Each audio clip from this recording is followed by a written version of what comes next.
Oh, that's still running. Let's stop that right quick. Good evening. Good evening. Hey, good to see you, Sean and Kurt. Thanks for stopping in. I had plans for tonight, and then, you know, the world happened, and I still have plans, but we're going to talk about some stuff, and we'll just see how far we get tonight. Hopefully a few more people show up. Otherwise, I'll be here just going along. Anyway, let's turn that down a little bit. All right, so lots of stuff going on. We'll go ahead and start with what's in the jam as usual. Hey, Donna and Danny, howdy, howdy. Let's see, let's go ahead and start with what was in the jam. A little change up tonight on the jam. Let's see, let's get the camera where I need it real quick. Oh, I'll send that over there because we made use tonight of all the hardware, most of the hardware sets.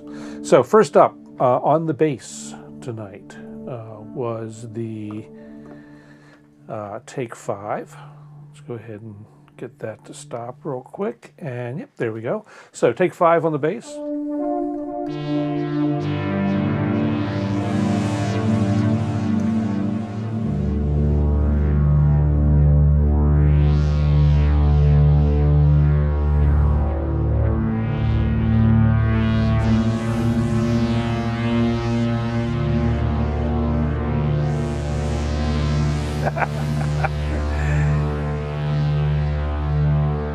Yeah, I haven't talked to her yet today. Anyway, but that'll be coming. So anyway, Take 5 on the bass, and then let's go back to the DAW for the next ones. Next up was this thing again from Zebralet. Let's go ahead and pull that up. It's this thing.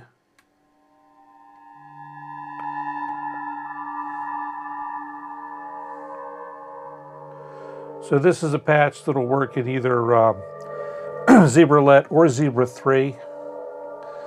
I've been playing with it in Zebralet just because I could. And that's run through a whole slew of effects. We've got, let's see, just like last week, running through the Arturia's Tape 201 delay, and then into the Eventide Temperance tuned reverb. So you can see those little areas that glow out there, kind of the white areas are the notes that it's detecting, and the notes that it's actually set to highlight, I guess, as part of the reverb. It's interesting reverb. And it's available in 2 flavors. I've just got the free light version. There's a paid version that apparently does a whole lot more, but this does everything I need it to do. And I saw on the interwebs today, I didn't have time to go find the thing, but I didn't have time to go find the thing, but apparently there's another reverb of this sort out there now that's also a freebie. So this works fine for me. And who knows, maybe it will entice me to buy the full version one day. I don't know. Also in the effects chain here is Minimal Audio's Beam.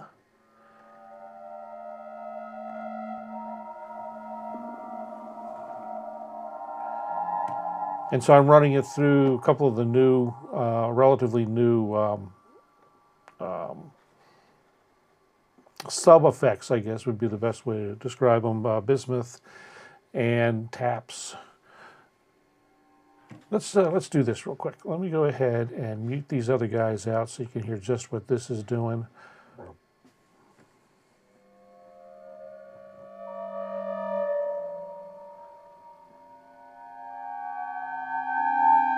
So the bismuth acts kind of like this crystal exciter thing that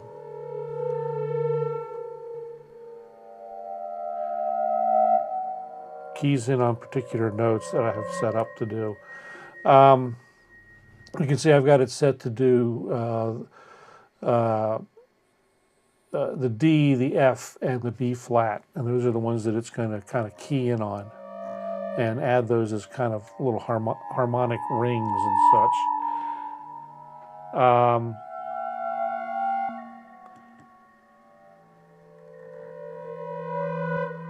Okay, that sounds good, Danny.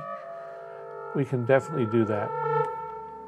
And then so next in the chain, taps here is just doing this kind of 8-tap kind of warbly delay thing, and that goes into reverb, which is they call space, and then I've also running a somewhat clean signal through the filter in parallel. So that's what's going on there in Beam, and that's really it. The tool is just giving me some makeup gain for the whole signal chain. So the whole thing gets together sound like this.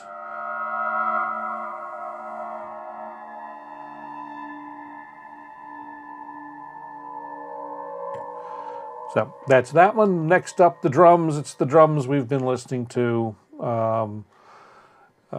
in the contact instrument. We'll talk more about stuff like that in a little bit, but kick drum, you know.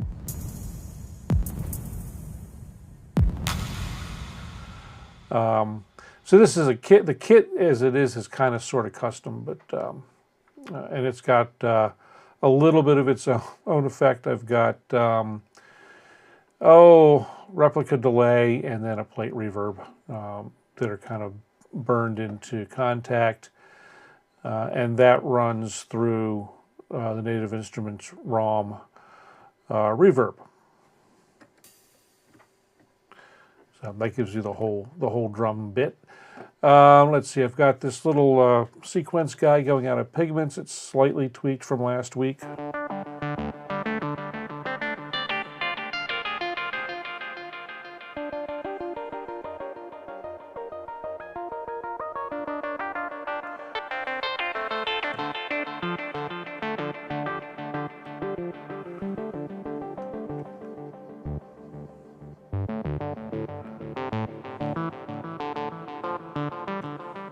And I had that kind of doing an interplay with, let's go ahead and jump over to this one. This sequence, also in Pigments.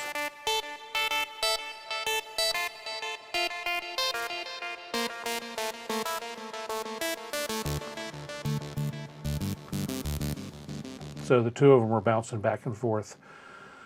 Let's see, jump back here. In Omnisphere, we have this, a new pad this week. It's Ode to an Eternal Youth.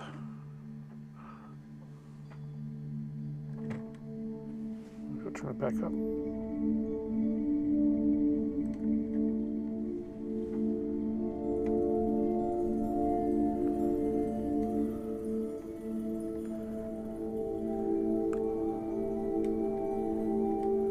Sounds expensive. I like it.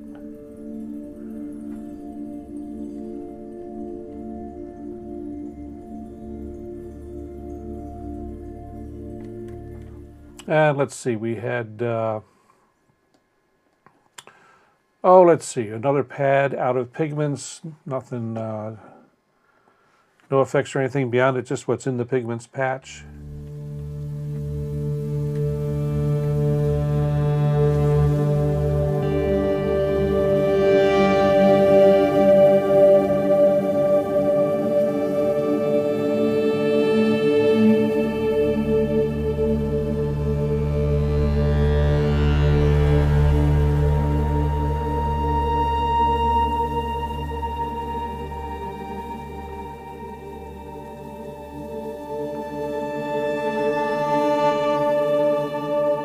And this is just modifications, further modifications to one of those Signs of Life, the Signs of Life sounds I got. So also next up is back to, I think I'm still playing it over there. Whoops, this guy, that guy. This next one's coming off of the Polybrute.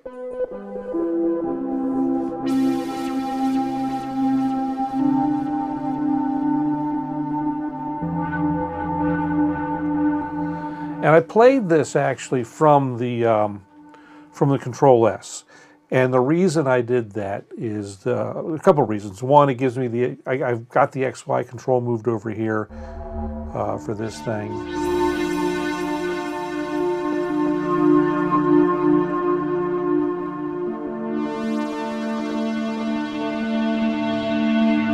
But the bigger reason that I chose to play it from this controller instead of from its own keyboard is the poly aftertouch.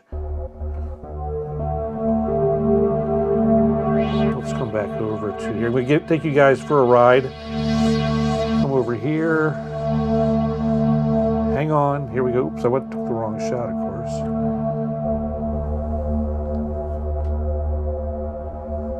Okay, so with the poly aftertouch, I get to do things like this. I'll lay down a chord, and then as I press a little harder, like on this upper A key here, I can control just that note.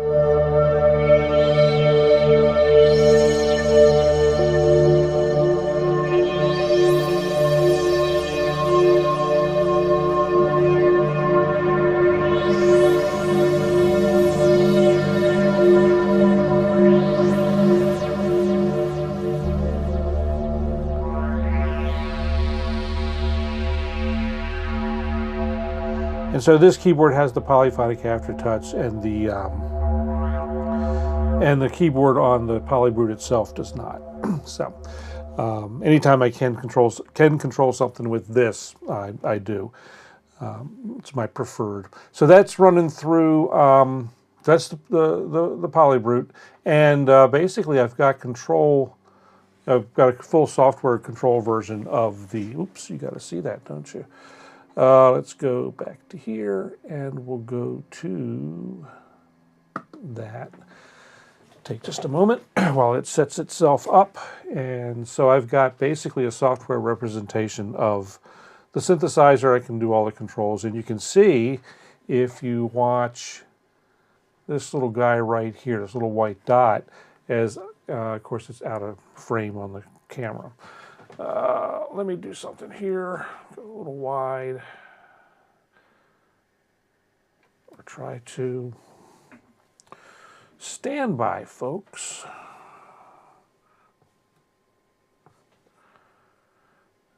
Okay, now we can loosen this up a little bit. Okay, so now you can see the whole keyboard in the little window below. So as I control, as I move my hands on the touchpad, you'll see that little white spot move around. And what that's doing, that's mixing, that's morphing between two presets in the Polybrute. So lets me do this.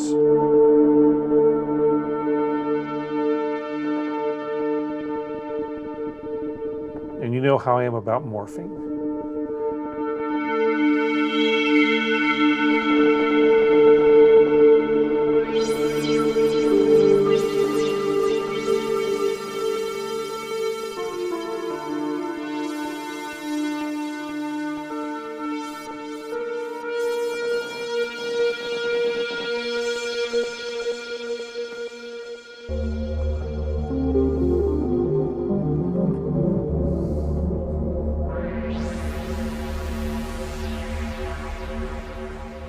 And so that is running through this same Valhalla supermassive delay reverb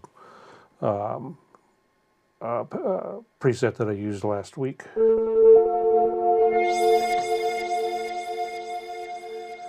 And then finally in the jam we have, let's see, we have this Zyklop patch. And I think this might be the one I used last week too, I can't remember.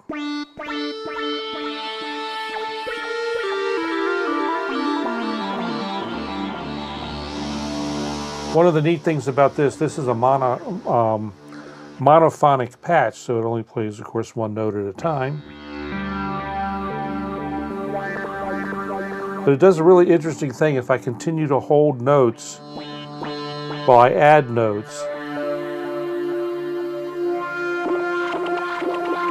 and then work the poly aftertouch, it does these really weird warbly things between the notes held.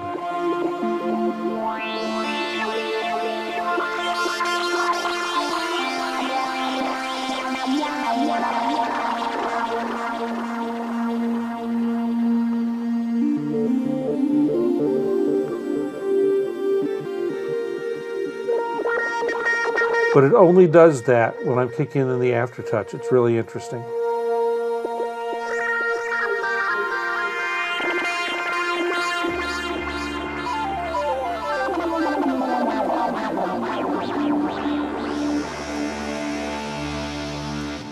So that's really fun to play. So anyway, that has it for what was in the jam tonight. Let's see.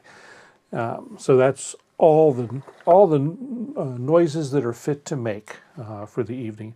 So let's go ahead and get some little drone going there again. I'll start that guy and turn it back down. There we go.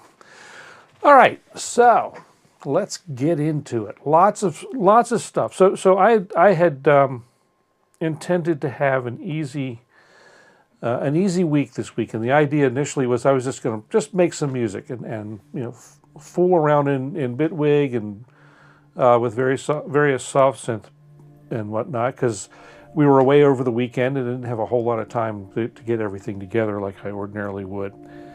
And so stuff happened, though. I forgot sort of that this past weekend was Superbooth. Not only that, there's all kinds of other news in the synth world and electronic music world. So I'm going to go through some of that. Some of it's kind of important to me and maybe important to others, I don't know. But first up, we've been tracking this for the last, I don't know, few weeks, I guess, a few months. As you may know or may remember, Native Instruments went into a preliminary insolvency and then further on into a full insolvency. And so, you know, there were questions up in the air as to what was going to happen to Native Instruments. Happily, I think, they were acquired. And so they were acquired by inMusic.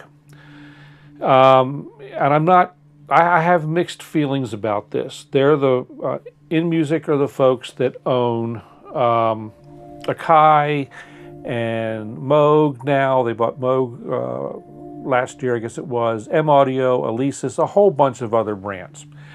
And so they, I guess you could say they have mixed reviews. Some things they've done very, very well with. I think they've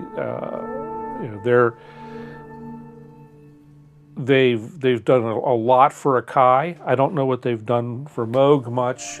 M-Audio is kind of an interesting case because they got screwed up by. They were initially acquired by DigiDesign, which was acquired by Avid, and they basically trashed the line. DigiDesign wanted them for their audio interfaces, and that's really about it. And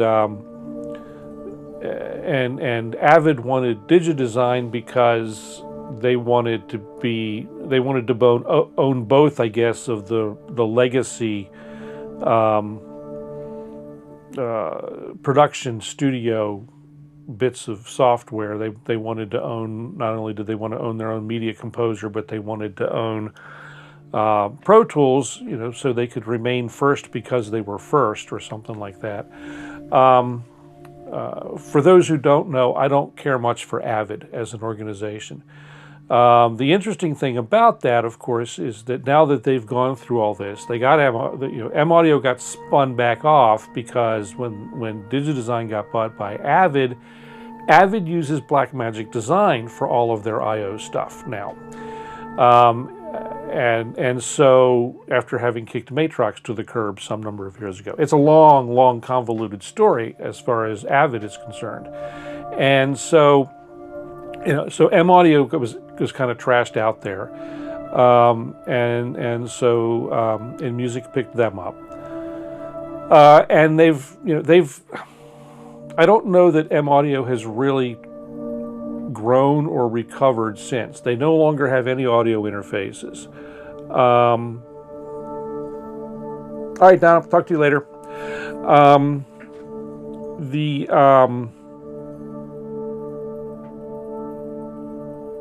M Audio is still making pretty much the same keyboard controllers that they've been making for at least a decade. Now they did just relatively recently upgrade some of them, but you know they've been chugging along doing the same old without really much change. Alesis is on one hand kind of a shell of its former self. On the other hand, they're rocking and rolling.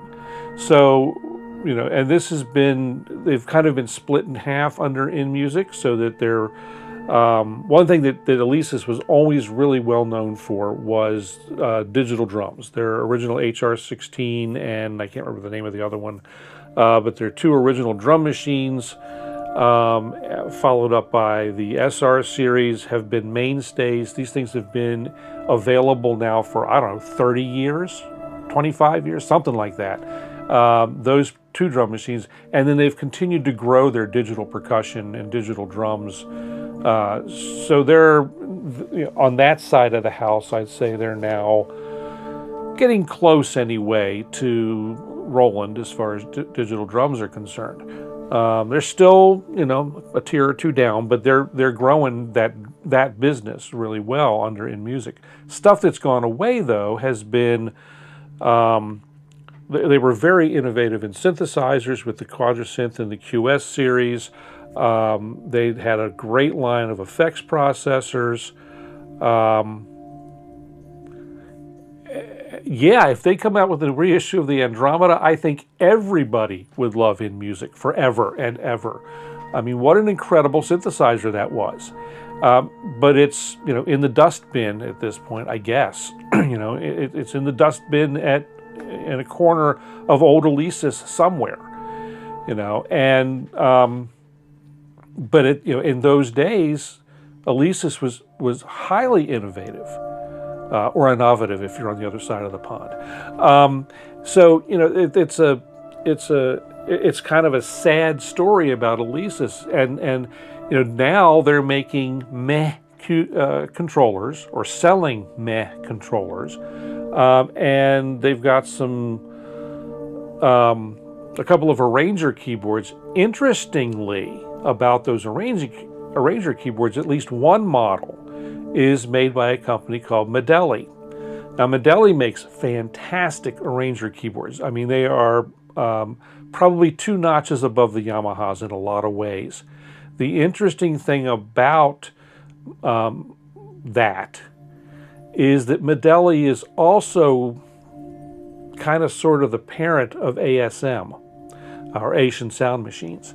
So it's a very interesting relationship there, because Alesis is still buying these the lower end of the Modal arranger line, but they're still being sold alongside their own. Well, so if they were to reissue the Andromeda, my guess is that they would have to rebuild it, and so they have got now inMusic has got in their portfolio of holdings all the folks they really need to do it. So it's it's a technical possibility to be able to pull it off. Now, whether they do it or not, who knows? But they've, you know, inMusic now has folks who are good at making hardware, really good at making software. You know, all the parts are in-house, and you know, if it's like, and they've got they own the tech, so you know, it's not an undoable sort of thing. So anyway. Some concerns for certain people out of this transition, or out of this new ownership, is there's a lot of crossover, or a fair amount of crossover between certain units now within inMusic. Specifically, Native Instruments and Akai with the Machine and MPC lines, You know, I don't know. I think you'd be surprised, Danny. There's a lot of people that want the Andromeda back. I don't know if it's enough to do a run, but you know, who knows? Who knows? Because of the abilities to be able to do so much with software now,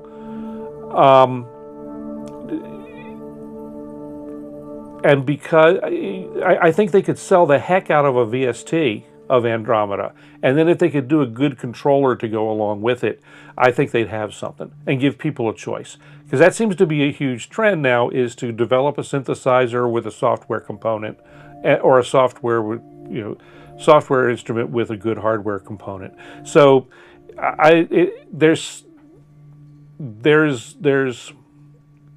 are options for them to be able to bring Andromeda back in some form. The hardware, it was the hardware for Andromeda that was kind of that ended up being kind of flaky. The software worked great, so there's that. So other crossover ends up being with the Modal, like Arturia, like Yamaha, like Roland. So, I mean, all of these major manufacturers are starting to do this. Even Korg, and Korg to some extent. So that playbook is well seasoned, and so I think it's a viable way to go. Yeah, and Korg. Hey, Quasar, good to see you. So other crossover areas are in keyboard controllers. Control. The Native Instruments has the control up here. M Audio is here with their controllers, which are good, old but good. As I said, they've been making the same controllers for a long time, but they're solid. Also now Alesis controllers. So they're going to bring all this into the NKS world, and so they've got, how are they going to handle that crossover? Don't know. But bringing everything into NKS is like, well, Superbooth is later in the conversation. And then over on the DJ side of the house, Traktor, Newmark stuff, Denon stuff, and so the Newmark and Denon stuff tends towards Serato. Of course, Native Instruments brings Traktor to the table, so there, and now I will arguably Traktor has been in the business. Native Instruments with Traktor has had software DJ capabilities, good software DJ capabilities for far longer, but those are things that are going to have to get sorted out in some way. Now we're already seeing there's a lot of confusing or possibly misinformation out there too. I'm seeing a lot of seeing certain influencers are crediting Akai for saving NI, and it's a little misleading. Yeah, Native Instruments and Akai have been working together a lot lately to bring all of the Native Instruments control, NKS plugins to Akai hardware. But Akai is just another part of inMusic's portfolio. So, it's inMusic that bought NI. And if they continue to do things in the way that they have been doing, each of these units is probably going to continue to be able to operate on their own, but share. And I think that's a good model. But it remains to be seen what all works out. So that's that bit of news. I think it's good news. An Oxygen 8 on the market listed as vintage. Yeah, I guess Oxygen 8 could be considered vintage. Although, is it still? Let's see something here. Let's launch a browser because we can. Let's see here, and let's go to M Audio com, enter. Let's go ahead and grab that over here. So let's move that over so you can see the website. And so let's see, products. Oh, they got audio interfaces again. Yay, that's good to know. So let's see. Oxygen 20, the Oxygen series is still going. Oxygen Pro actually looks pretty nice. They've got some nice things going with these guys. One thing I like about the Oxygen series is there's 9 faders. And if you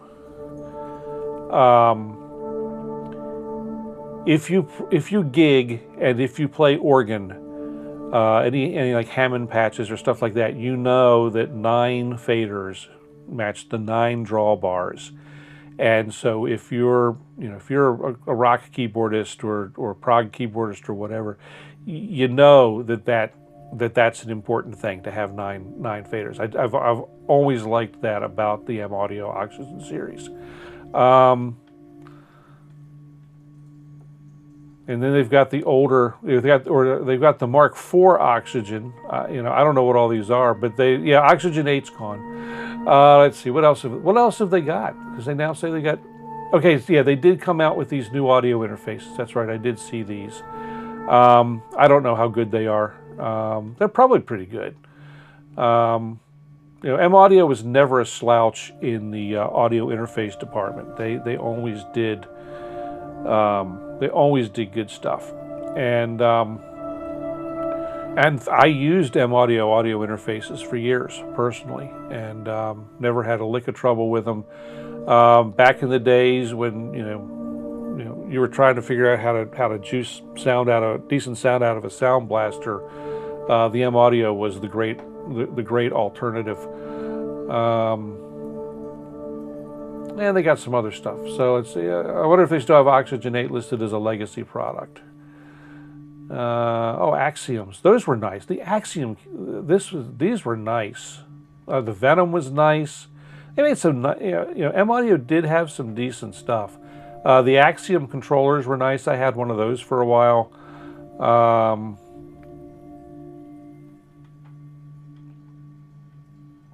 That looked nifty. Yeah, they had some nice stuff, but I don't see, let's see, key stations. I just got rid of one of those. I still have one of these in its original paint job, this MIDI Sport. I still have one of these in the original paint job downstairs. Can't do anything with it anymore, but it's down there. It's not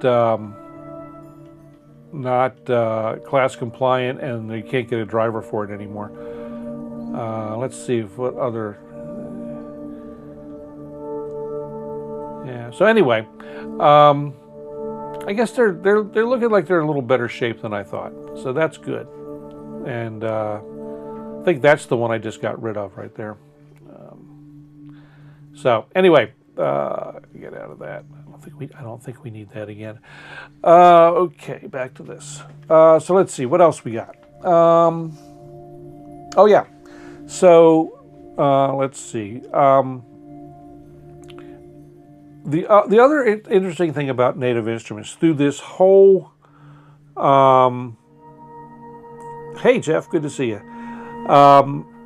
The other thing about this whole Native Instruments debacle, I guess, I don't know, or situation, they never stopped working. They just kept plowing along as close to business as usual as possible, and they were able to. They've done the this year's upgrade for Komplete. I grabbed the one for Komplete Standard, just whatever graphic, but so they went from Komplete 14 or 15 or whatever current version is was to 26. the usual upgrades and stuff. I will say that it does not, as is often the case, if you're a Native Instruments customer and you've been keeping up during the year or so between major versions, when the new version comes out, you've already got most everything. So, you know, it doesn't really add all that much that I'm interested in, because most of the new stuff in this year's version, for me anyway, because I already bought Absinthe, I already updated Contact, you know, all the stuff that was updated, I already updated. So most of the rest of the new stuff is expansions, which I don't use. And so I personally, even though the price is decent, although price has gone up this year on updates too, even though the price is decent, I'm going to pass on the update this year. I think if there are further updates to Absinthe or Reactor, I will buy them separately, and then look at, you know, at Komplete 27 and see what that looks like when the time comes. But that's, you know, that's, to me, it's a very this year's a very incremental update, because I'd already upgraded Absinthe. So like I say, the thing that I'll be looking for is an update to Reactor.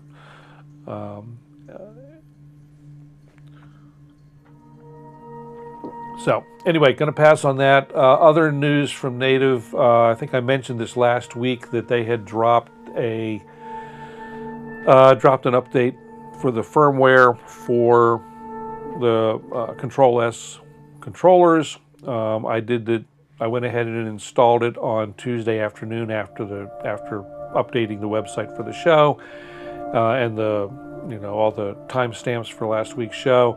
I haven't noticed any detrimental effects. The changes that are involved in there don't really pertain a lot to what I do, but if there are any little bugs, they went ahead and took care of those. There's some stuff, I think, in Play Assist that got improved, and I don't really do anything with Play Assist. They also made for the folks who are on Machina Plus and Machina, they tightened up the integration of the Kontrol S keyboards with that.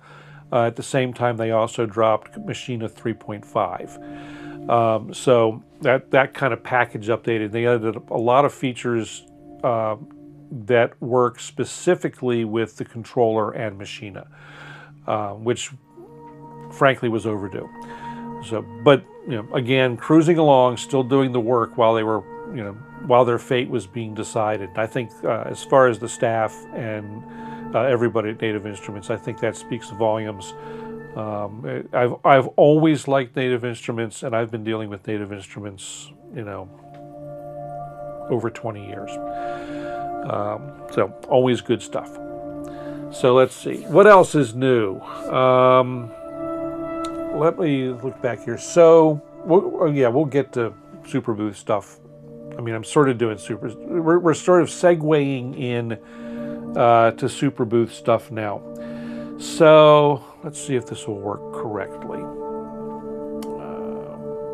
Okay, so speaking of folks that were in insolvency, of course, we're going to talk about Modal. Now, Modal has a new toy. They've come out with something they call Element 1. And I think this is just a fantastic idea. It's got a specific target audience.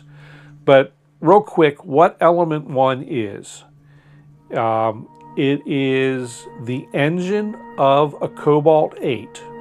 So all of the synthesizer capabilities of a Cobalt 8. But put into a package that is more targeted towards two target groups. One is a performing musician who needs primary controls on the panel, but not everything. It is also, so when you're performing or playing, primarily you're calling presets and tweaking the major controls. The other target audience is folks who are new to synthesizers, new to virtual analog synthesizers in particular. So again, it's got the full engine of the Cobalt 8, but with a simplified set of front panel controls. Now, as Danny mentioned earlier, as Danny mentioned earlier, the Modal playbook includes an app, the Modal app, that allows, in-depth editing and patch management. So this, of course, talks to the Modal app. So I looked at this and I said, I have two reasons to own one of these. One is it's great to take to monthly jams or whatever. If I'm going to be hanging out with other people, just want something simple to play. Great sound, easy interface, quick work. And so I'm going to go ahead and take that graphic to full screen if it'll let me do it. Let's see. What number is it? 8. Boom. Yeah, it did it. Look at that. Goodness knows what else broke when I did that. We shall see. I still am not sure about all of the scripts in the Stream Deck yet. So you're looking from left to right on this thing across the panel. You've got an XY joystick for pitch bend modulation. Just below that are the octave transpose controls. Just to the right of that group, all 3 LFOs are available on the front panel with a simplified set of single controls, which gives you, let's see, they've got rate, they've got shape, and depth for each of the 3 LFOs. And it's just a button to choose which LFO you're working with. Very simple interface. Both oscillators are there, and the primary controls for each oscillator are right there. So in the Modal world, you've got you've got 2 parameters in pitch are your primary controls for the oscillators. If you want to change oscillator type on the fly, you can get to that through the menu, which is in the center section. And in the center section is where you do preset selection, all that kind of stuff. They've actually beefed the preset selection up a little bit for this so that you now have categories and whatnot as well to make it easier to find things quickly for the performance aspect. And then again, full edit capability you can menu dive to your heart's content on the display, which looks like it might be a little bit bigger than the regular Modal displays. We'll find out. So anyway, next up, the filter is there. And the next group is interesting. The next group gets you your envelope control and then also 4 macros. So that's kind of new to have macro control. But again, this is a performance-oriented synthesizer, so having those macros quickly available as opposed to having to dig through is definitely an easier way to go. And so they have also got the full arpeggiator, which the Modal arpeggiators are very cool. What does get taken away on this is the full sequencer. So that's the one thing that gets cut way back on Element 1 is the Modal sequencer.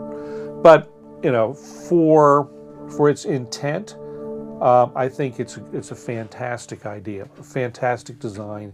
So let's see, it's got the same keyboard as the Cobalt 8S, or as the rest of their 37 key synths, semi-weighted synth action with velocity, sensitivity, and channel aftertouch. So, it's not poly aftertouch, but you know, at least it's got aftertouch. Around the back, there's inputs for sustain and expression pedals, stereo outputs, headphones, all the whatnot. So here's the kicker. This is the thing that really lights up your eyes. List price is $599 US. So you know, they've got a high class instrument going into a market that is pretty hot, but they're up against stuff that a lot of the stuff in that range, I think it's not bad, because there's a lot of really good stuff in that range, but a lot of it has mini keys. In fact, most of the stuff in that range that's interesting has mini keys instead of full-size keys. So you know, you're getting a quality instrument in that $700 price range, or $600 price range, which I think is fantastic. And then I've got another personal need for it, or use for it. We have a friend who, a good friend, and she has an autistic daughter who loves to come play in my studio. But everything in here is really freaking complicated. And it's not that she can't get around it, but she does get a little frustrated. I want to be able to put this in front of her, and she's going to have time. She's just going to have a blast in here. So I'm really looking forward to it. Let's see, the Minister of Finance has gone on to something else. So I have pre-ordered one. I'm hoping against hope that I can get it before the end of the month and take it to the next jam at Paul's place. We shall see. Fingers are crossed. And my Sweetwater rep is saying, tell Modal to hurry, tell Modal to hurry. So we'll see what happens.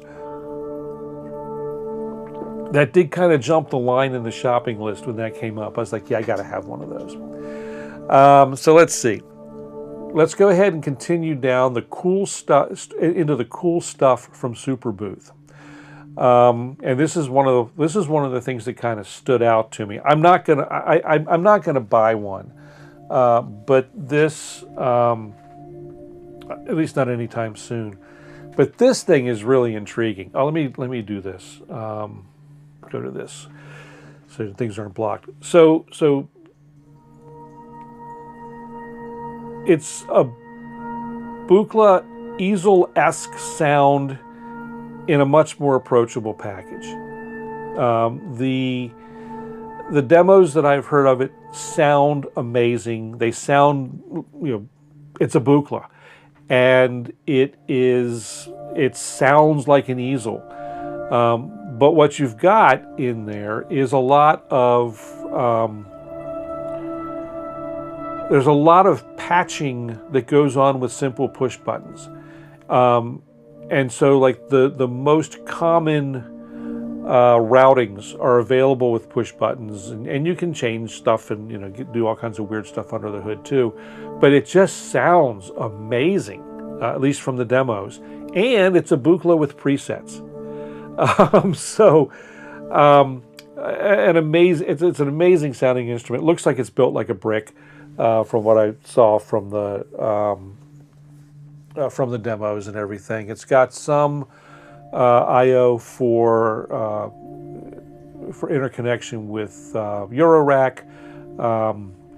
It's got MIDI in, USB data and power on USB-C ports. And like I said, presets, great control, sounds amazing. Price tag is $1,000. And I guess if you're in the Buchla world, well, if you're already in the Buchla world, do you need this? I don't think so, because if you've got an easel or if you've got a Buchla modular setup, I don't know where this would fit in your scenario. But if you're looking for an entry into the Buchla sound, this may be a good choice. But it's $1,000. It's a little bit of an ask for me. For me personally. But if money were no object, I'd probably get one. Anyway, that's that is that thing. You know, so I'm probably not going to buy one, at least not anytime soon. If Buchla would like to send me one, I would be glad to play with it. In case Buchla's listening. I doubt they are, but you know, I would be glad to take one of these and you know, use it on the stream here. So let's see, other things interesting or that caught my eye. So obviously I didn't go to Superbooth. I wish I had. I wish I could, and maybe I'll go next year. Of course, I said that last year, and I didn't go this year. So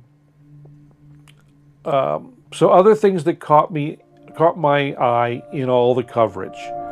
And I'm just going to kind of run through some of this. Some of it there are a couple graphics for some of this, but mostly it's just me running through it. 1010Music apparently have made huge improvements on Bento, and it's what it wanted to be from the beginning now, or close to it. And apparently it's really, really neat. Hopefully I'll get to see one, well, in person at KnobCon. It's not my kind of device, but I think it's a pretty cool idea. Another thing interesting, and I actually finally got around to watching the demo of it today, they've done the Black Box Mark II. It looks like a vast improvement over the original Black Box, which was good. I mean, there was, you know, the Black Box was a good piece, but this thing looks really slick. Looks really, really nice. Polyend came out with a thing called Drums. It's monstrous but thin groove box.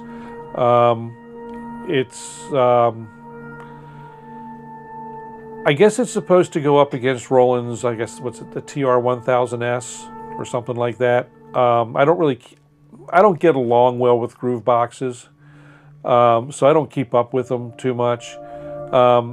If it's on the level with the Roland, you know, its price is comparable. I guess it's okay. The problem with Polyend for me is, and they're not the only ones that do this, but the problem with Polyend for me is everything seems to come out about half-baked. And there's always, you know, little things that should have been caught that aren't, and big things that should have been caught that aren't. Like, you know, as an example, the original Polyend tracker, of which I used to have one, the buttons were not molded well, so they would stick.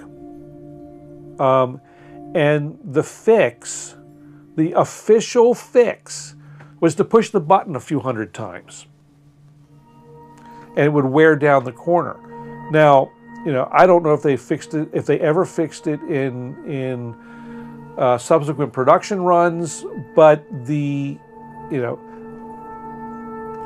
that kind of thing, the manufacturer in me knows that happens for two reasons.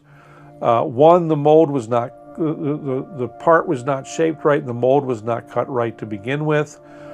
And so if you actually took one of the buttons out, you'd see it was kind of shaped out just a little bit, and there was a little bit of a ridge around the edge. And this action of banging on the thing broke that ridge down. So, and it was, you know, not quite perfectly square. So that happens because too much plastic gets shot into the mold. The other thing is that those kind of deformities come up in a part. You have to have some relief in the mold so the part comes out of the mold. That's a given. But if things come out and they're not coming out and remaining perfectly square as they come out of the mold, it's because it was ejected from the mold too soon and the plastic had not fully cooled. So, you know, those are kind of things that should have been caught in pre-production, honestly, and fixed. That said, you know, injection mold tools are extremely expensive, or were. So, you know,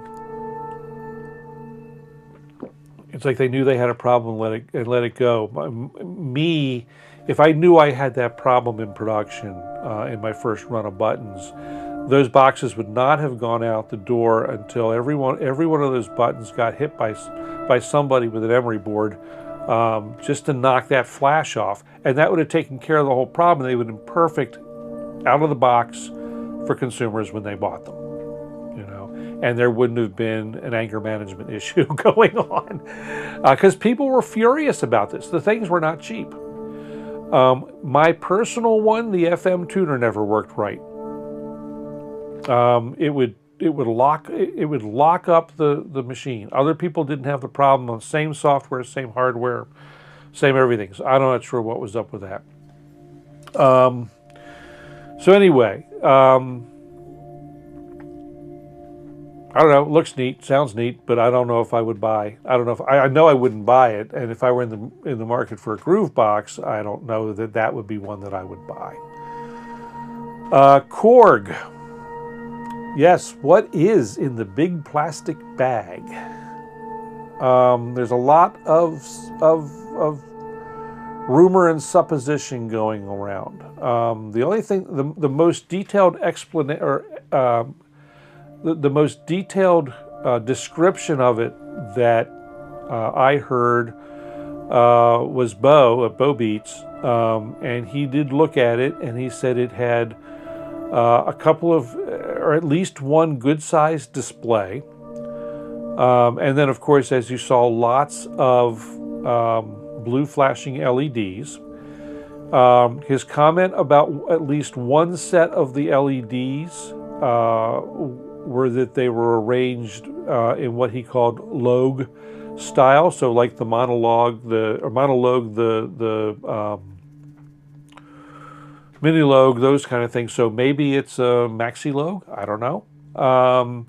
You could see some knobs arranged in certain ways too, and so part of me is like,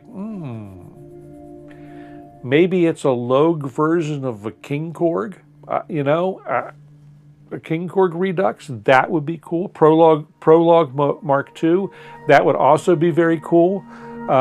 And either one of those, either a piKorg Redux or a Prologue Mark II, those would be very interesting. One of the problems, though, that I have with the Logue line, you know, one of the selling points of this is that you're supposed to be able to develop, relatively easily develop and load your own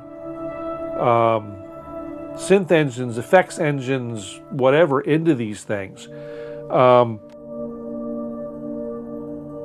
Excuse me. The problem with those, to me, are that it's not the same.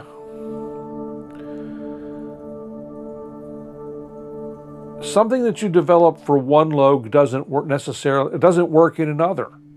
So this should be, you know, at least for the effects side of it, you should be able to develop something that loads into a mini logue, a prologue to a monologue, an NTS1, you know, because they all are logues, you know, but you can't move something from one to the other. And I think that's kind of a mistake on Korg's part. Because the stuff all sounds great, you know? And I mean, they're really nice synthesizers. The mini log can be a little thin sometimes, but it's not, you know, but it doesn't have to be. I mean, it can, if you work with it, it'll make some great sounds, and really thick kind of sounds, but you got to work with it. And that's where a prologue would you know, would really kick, you know. That would be really a cool synthesizer. So, you know, somewhere in that range, that's what I'm going to go with. I'm going to go along with Bo, and I think that's what we're going to get. You know, it's going to be interesting though, and you know, the problem is what's it going to, you know, Mike thinks, what's it going to cost? You know, probably more than I'm willing to spend on whatever it is. Let's see what else caught my eye. So in the drum machine / groove box world, interesting, the most interesting one that I saw in all the stuff that went by was the folks at Sonicware came out with it's a new platform for them, but they came out with this thing called Deconstruct Minimal. The demos sound great,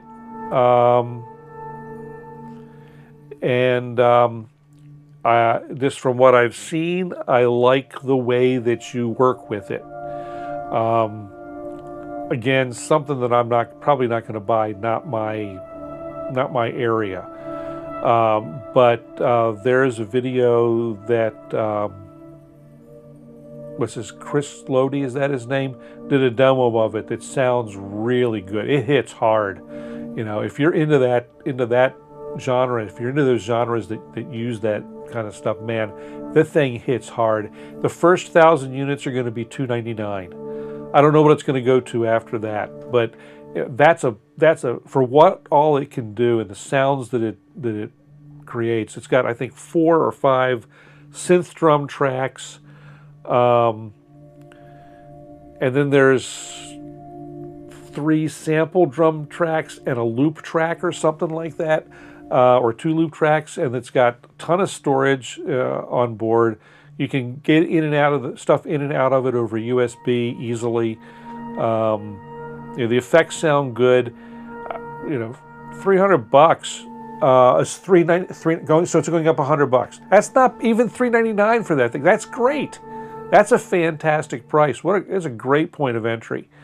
You know, and yeah, is it going to be the groove box that lasts you forever? Probably not. But if you get into that, it's not a live in series box, but it's because it's a new platform. But you know, you can build a really nice DAW-less setup around their stuff. Hey, Paul, good to see you.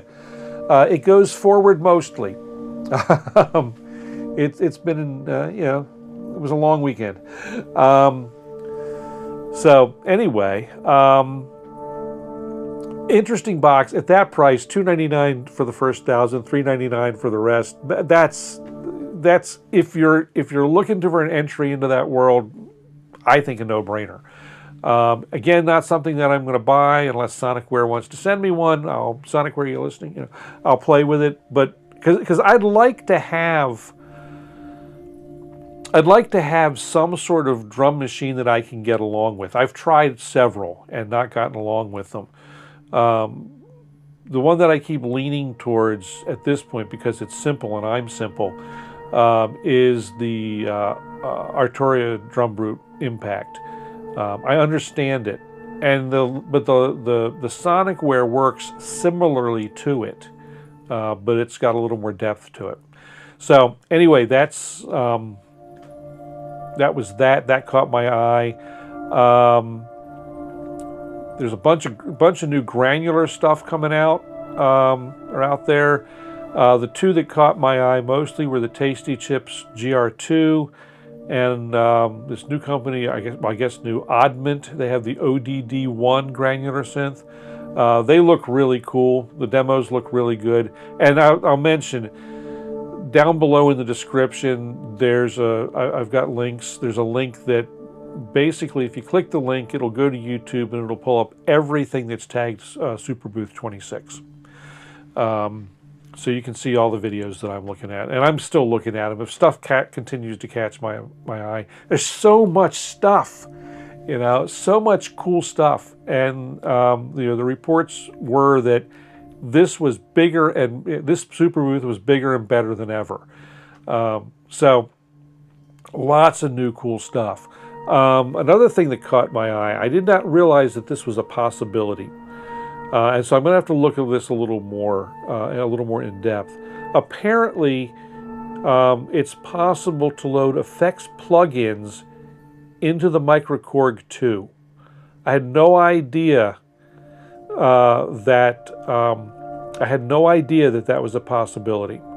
Because the Korg 2, I think, except for it's another synth in that, you know, $700 price tag. It sounds great as it is. If you can expand that, that's fantastic. The only thing that I don't like about that particular instrument, same thing, same problem I have with the Mini Nova and, you know, the Mini Brute is the Mini Keys. I don't like. I mean, I don't hate them. I get along with them, you know. I can play them, but not my.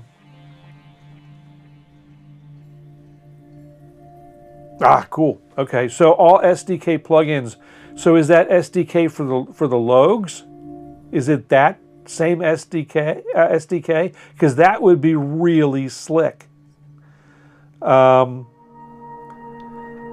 that sounds that's really cool. If that is, if that may put that kind of stuff could put a microKorg back on my shopping, I'm sorry, yeah, the microKorg back on my shopping list for someday. Anyway, because that'd be a great one to be. That's another one that I would love to be able to carry around.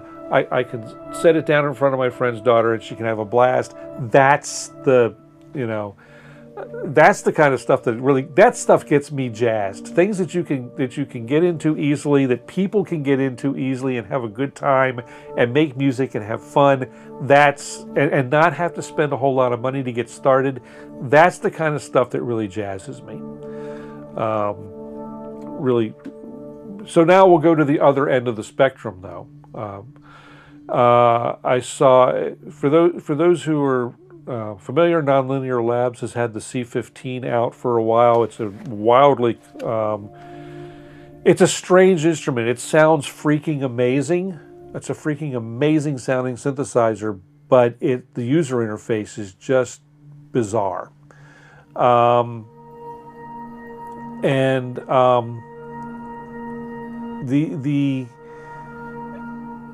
So they've come out with something they call the C25.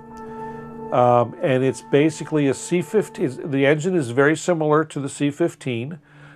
Gives you all the access to all the sound and capability of the C15 in a package that a human can use. It's got a great big display, nice layout of knobs. It looks really good.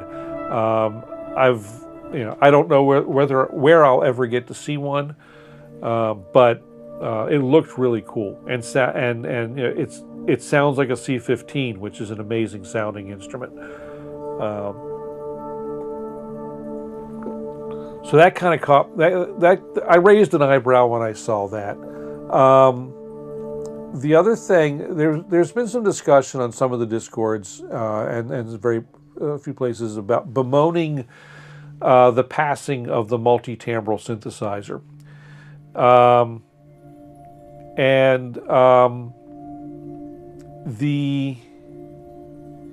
What's this? Okay. People have been bemoaning the passing of the multi-timbral synthesizer. And so I found it interesting that Kurzweil has released the K2061. It's the latest iteration of their vast multi-timbral synth workstation. Listened to some demos of it. The Kurzweils are always laid out well. They're always beautifully built, or have been. So that's kind of a given. I mean, they're workhorse instruments. But I'll tell you what. The demos again. I haven't touched one, but the demos just sound delicious. I mean, just the multis that and things just seem to fit together. It just what a sound. You know, it was just very, very impressive sound. I have no idea what it's going to cost. I don't think it's on. Come on, you know, my typical go-to for cost researching's website yet. I can look real quick. Boom. Let's see. Stand by. Let's see. Okay, 2061 go. $2,300 in stock at Sweetwater. $2,300. So that's a sweet price. You know, I don't know how it's Vast. So, you know, Vast is not as a sound design engine. Vast is not exactly easy to work with, but you know, the results are always stunning. You know, so that's not a bad price. I don't know how many instruments are go in a multi. The demos that I heard were like 3 or 4 or 5. You could probably do 8 easily. So anyway, sounds nice, looks good. Again, something that's not really that I'm looking to buy, but man, does it sound nice. I have a note here. There's the Meyer EMI Vibes looked interesting. I'll have to go back and do some more research on it. This thing was really interesting. Well, so, you know, it's not unfathomable, but it's different, and you have to learn it to get the most out of it. That's really what it boils down to. You know, there's a lot going on in the Vast architecture. It is vast, you know. But anyway, so this thing, let's see, this lives in slot. No, these had to go out of order for some of these. So I'm not sure how to pronounce this. Korg, I think it is. They have a hands-free MIDI controller that sort of looks like a weird rock. This is a kind of, I think this is a pre-production model. The ones they were showing, or some of the ones, this is from a video from Superbooth. But it's got an array of sensors, and you know, you can do all kinds of gestural control. But the one one of the ones they were showing, it looked like a big lava rock, and just all kinds of wild gestural control. Really slick. No idea what it costs. No idea when you can get one. Horseshoe crab. But see, this thing actually, it actually looks like a hunk of lava or something. It's really bizarre looking thing. I don't believe RPN is required for Vast. But you know, it may be. I don't know. I'd have to brush up on that. I used to know it pretty well. So let's see. Anyway, where are we? Not much more to talk about. Well, actually, no, there is. And Jeff, are you streaming tonight? I've only got a couple more things to get to anyway. So that was the last thing that caught my eye from Superbooth so far. And again, I was off doing the Mother's Day weekend thing, so I didn't really have the time that I usually have to devote to poring over every Superbooth video that comes out to try and keep up with what's going on. But interesting developments in MIDI. Apparently there were a number of meetings with folks in the MIDI world. The MIDI Association had lots of MIDI 2.0 discussions with Native Instruments and all kinds of people. Lots of work been done on the MIDI 2 frameworks and protocols, including a full day of discussion with the folks at Native Instruments. They have a proposal for MIDI 2.0 plug-in control profiles that are based on NKS. As we're seeing NKS be adopted by more and more hardware manufacturers and other software developers starting to get into the NKS world. I think incorporating NKS into MIDI 2, if they can do that as a plug-in control profile in MIDI 2, I think that's going to, because NKS, if you use it, if you're into that, it really works really well.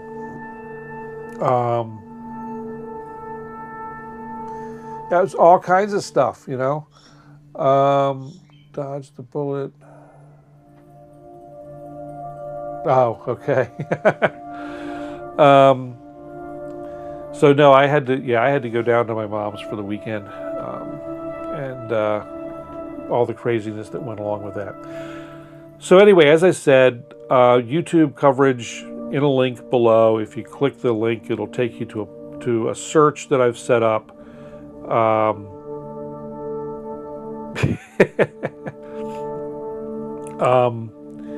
There's a search that I've set up to go to YouTube and grab everything that, hopefully almost everything that's related to Superbooth26. And it just, every time I hit that search, more stuff shows up. So it's going to be an interesting year, I think, or a couple of years. Some of the stuff that was listed isn't going to be available until 27 or 28, but I mean, that's how it goes. That's what Superbooth is all about, is all this stuff in the future. Let's see, didn't see a response from Jeff as to whether or not he's streaming. All right, well, we're going to keep on going for a few minutes. I was asked about my shopping list for a couple of weeks now, so I'll tell you what's on my shopping list. The Element 1, which has already been ordered. The Recursion Studio 4K, definitely on the shopping list. The Leviasynth Desktop is on the shopping list, and I think I talked last week about why. But just to recap, with the Polybrute doing the things that I want it to do, that it's supposed to do, I don't want to get rid of the Polybrute. So I have an issue of space for another 61 key instrument. What I decided, I'm pretty sure I talked about this last week. The weather in Berlin, so which Berlin? Yeah, 2 out of 3 days in Berlin, Germany, it rained. The third day, apparently, it got nice. Weather in Berlin, Maryland was off and on as well. So anyway, so the idea is that, and I apologize for the mess over here, I've been working on stuff, but this workstation will move into the corner here. This rack will come out here. A second rack will go next to it with the Leviasynth desktop in it. And coupled to that will be, at some point, a KeyStep 37 Mark II, maybe. I'm kind of waiting on that game a little bit, but that. And I think I decided that what I'm going to do, I talked before about the bottom half of that rack would be the Pro 800 and another strip of Euro rack. But I think what's actually going to go in there is a Hydrasynth desktop. I think that's where I'm going to be. Paul, why are you shopping for a new audio interface? What's the deal? Why are you? Unless why? You've got a great audio interface.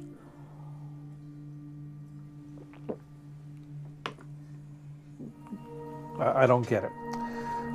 So anyway, that's the shopping list.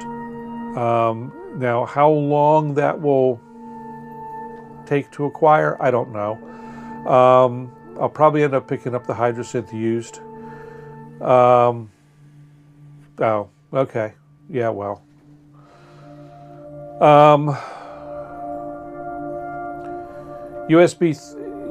USB 3.2 on USB-C is in the PC world is the way to go. There are some machines in the PC world starting to come out with Thunderbolt, so don't. But anyway, yeah. So it's USB in Windows can be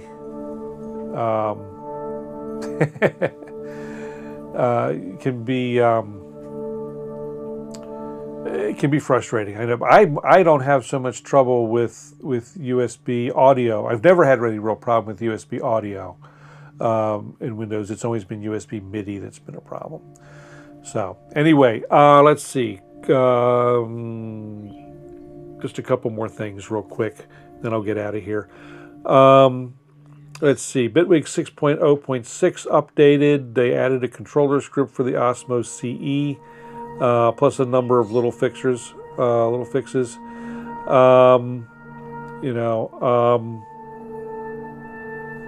still experimenting and learning my way around Bitwig and loving it. I saw a video on a thing today. The thing that I found today interesting in Bitwig, and I'll probably play with this over the next few days. I just learned about this just before going on. There is a controller director. They call it a selector, but it's more of a director, I guess. But you put it ahead of a synthesizer, and the demo, of course, shows one of the included synths, but you can use it to make a synth morph the way I like morphing to work. So I will be playing with that, and so that was like, oh, that's cool today.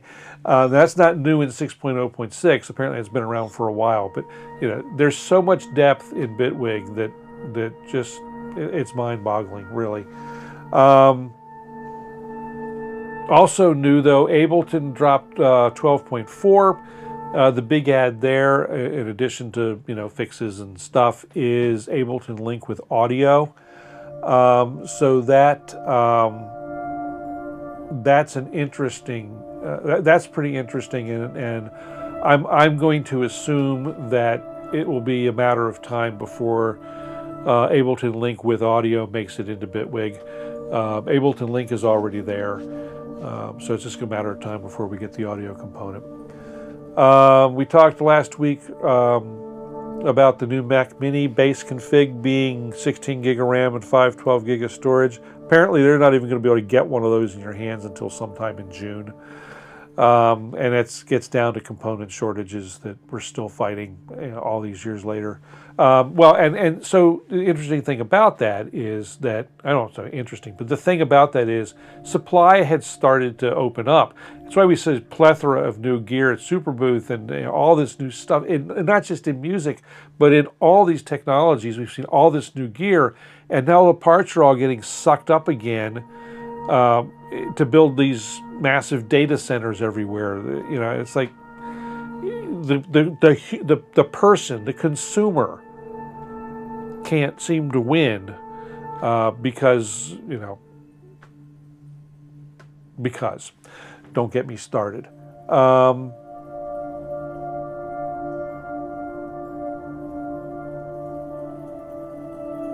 That's interesting. Tried to control, get VCV to control hardware params while the arpeggiator was running. So were you getting VCV to try and send it over MIDI, or were you doing a CV conversion and trying to get it in that way, or what? Because that's kind of a showstopper.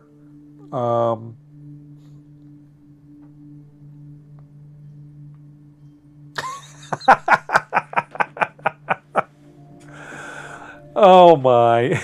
No, I think I'll stop where I stopped. This is a show about music and stuff.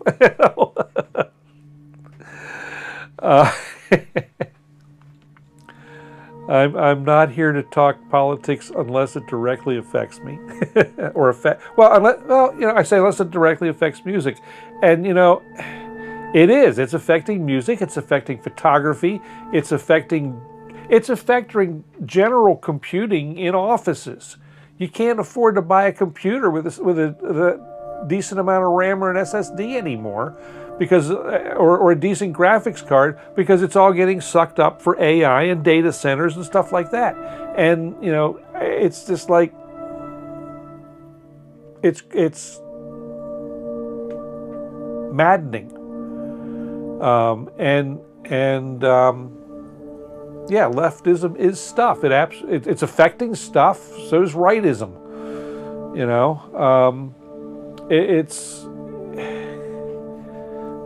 This stuff is supposed to be making our life better, and all it's going to do is manage to make our lives worse.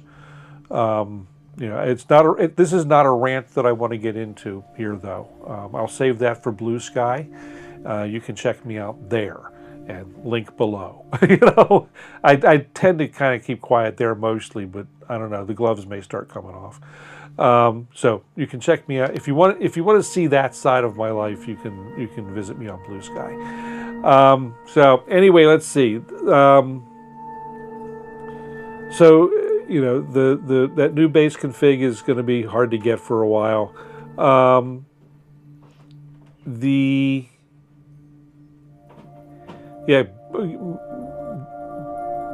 Bring deep pockets to the computer store, Paul.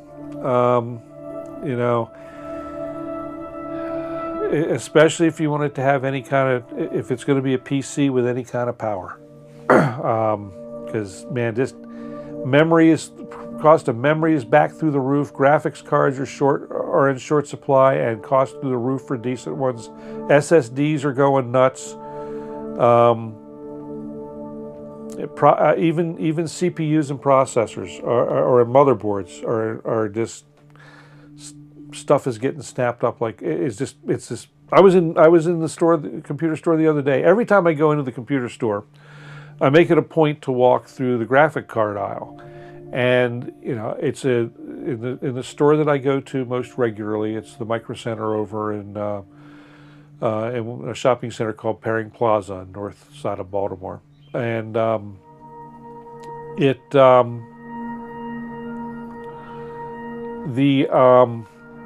you couldn't pay me to buy another Dell, Paul. I will never own another Dell in my life. Not even going close.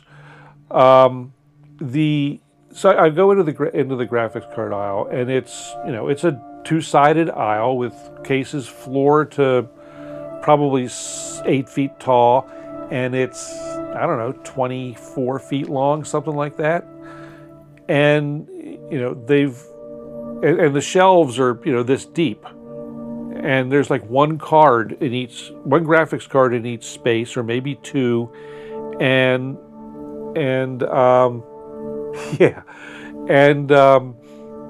they're not related companies at all, but it's just, I guess, this coincidence. The shelves are a third full, if that, and the good and there's no middle ground cards either.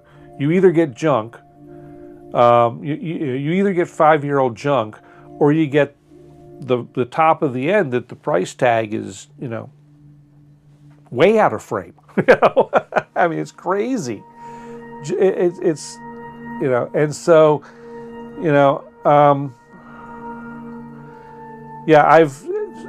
Dell makes, I will say, there's two things that Dell knows how to make and makes very well, and I've had good success with: monitors and laptops. But I have never had a good Dell desktop. They've just, and their server designs are stupid. Oh my God. One of my clients just put in 2 new Dell servers. He would have chosen something else, but the software that he needs to run is only certified for Dell servers. So we had to put an expansion card in this Dell server. And in order to put an expansion card in, you have to take the slots, the expansion slots, out of the machine. Now, getting them out is, there are 3 tricks to it involved, and there's no documentation that tells you how to do it, but you got to do it. You know, so we spent a day trying to put an expansion card in a stupid Dell server. I was not impressed.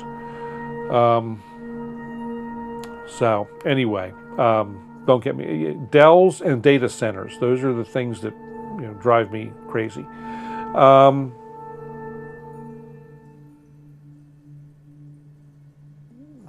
Yeah, but what's the price going to be? What are the tariffs going to be this minute? You know. Another sore spot. And how, you know, and so all this, cycling that around to all this new cool music stuff, I mean, how is that going to affect the pricing on that? It's like, it's crazy. No, the servers, these are rack mount servers, and they're 2RU, I think, rack mount servers. They get built like tanks, and besides, so you know, the servers are not running Windows, so that helps them. They're running Linux, and their Dell server hardware, I guess, isn't bad. It's just stupidly designed. The mechanical engineering of it is stupid. You know, I don't know whose motherboards they're using, or, you know, they've got, I don't even know what processors are in those particular servers that we were working on the other day. But just, you know, I don't know. It's a thing. Like I said, I've just not had good luck with Dell, and this is, you know, as long as there's been Dell. You know, it's never gotten good as far as their desktops. Their laptops, like I said, their laptops are fantastic. I think they make, as a PC laptop is concerned, you almost can't go wrong with a mid-level or high-end Dell. It's just gonna work, subject, of course, to Windows stupidity. You know, I got to put that caveat on it.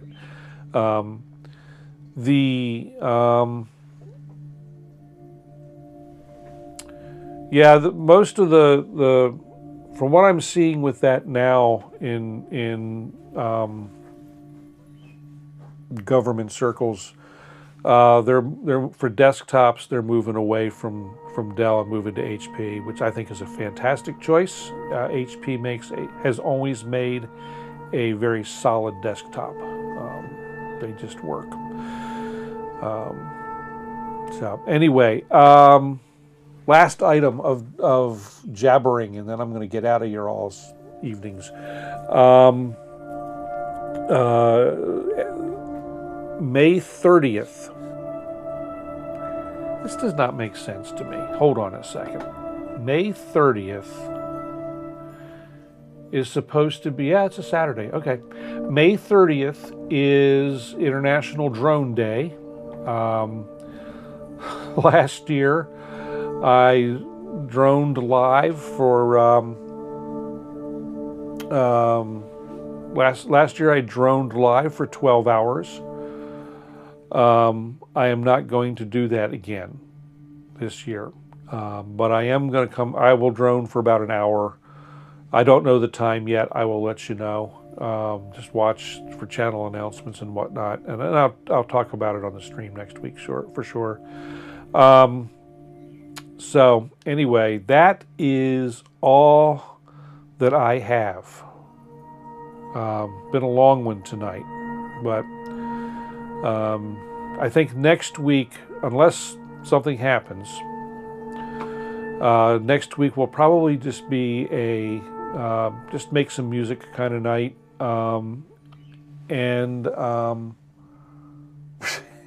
No, it's not the same. I mean, you got to do a new drone if you're gonna do it. You know, you got to do it. not this, you know, it's like I actually, now the way I did it last year, yeah, it's, oh cool, that'd be cool. So last year, the way I did it was I did it in chunks. So I would come in and I'd set up a drone and I'd get it going and, you know, let it go on its own and do its thing. And I'd be in the room in the studio for 20 minutes or so. And then I'd walk away. And I'd come back, you know, 20 minutes later and you know, shift it some.